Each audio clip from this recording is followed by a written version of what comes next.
लंपीपासून जनावरांचे असे करावे संरक्षण।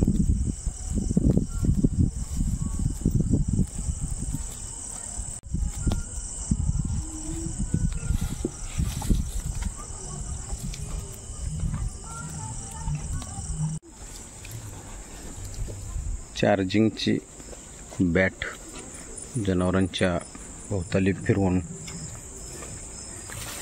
मच्छर आपण मारू शकतोय।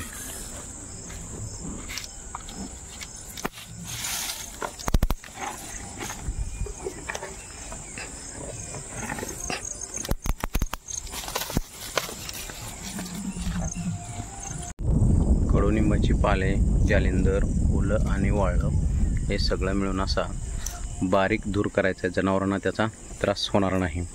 तसेच इलेक्ट्रिक बॅट आहे चार्जिंगवाली, ती पण तुम्ही अशी जनावरांच्या भोवती फिरवून मच्छरपासून त्यांचं संरक्षण करायचे, कारण लंपी यामुळेच होताना दिसत आहे।